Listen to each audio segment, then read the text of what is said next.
அவங்க ஏன் சார் ப்ரொமோஷனுக்கே வரல? இல்லம்மா, நீங்க அதை தானியா மேடம் கிட்ட தான் கேட்கணும். நீங்க ஏன் ப்ரொமோட் பண்ணவே இல்லை இந்த படத்தை அப்படின்னு சொல்லிட்டு. என்னோட பாயிண்ட் ஆஃப் வியூல பார்த்தோன்னா அவங்க ப்ரமோட் பண்ணியிருக்கணும் நியாயமா. அவங்க பண்ணலை.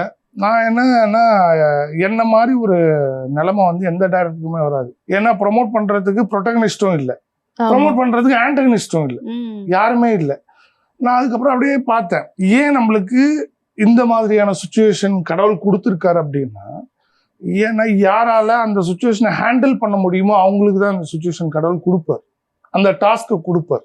ஓகே, ஸோ உன்னால இந்த படத்தை எந்த அளவு ப்ரமோட் பண்ண முடியுமோ நீ போய் பண்றா ஜேபி அப்படி சொல்லிட்டு நான் எல்லா தியேட்டர் விசிட்டும் போனேன். எல்லா லேடிஸ்க்கும் இந்த படம் பிடிச்சிருந்தது, எல்லா டாக்டர்ஸ்க்கும் படம் பிடிச்சிருந்தது, எல்லா போலீஸ் டிபார்ட்மெண்ட்ல ஒர்க் பண்ற எல்லாருக்குமே படம் பிடிச்சி. சரி, இன்னைக்கு வந்து இந்த படத்துக்கு பெருசா ப்ரமோஷன் கிடையாது. ஆனா மவுத் டாக் இருக்குல்ல, ஒரு ஆடியன்ஸ் போய் ரிசீவ் பண்ணிட்டு வந்துட்டு இந்த கதை சொல்லி இயக்குனர் வந்து வேற ஒரு ட்ரீம்க்கு கொண்டு போயிருக்காருன்னு சொல்றாங்கல்ல. என்னோட பெரிய விக்டரி என்னன்னா, இன்னைக்கு நீங்க ஜெயா டிவில என்னை கூப்பிட்டு, சார் இந்த படம் நல்லா வந்திருக்கு, நீங்க வந்து எனக்கு இன்டர்வியூ கொடுங்க கூப்பிட்டீங்களே, அதுதான் பெரிய சக்சஸ் எனக்கு.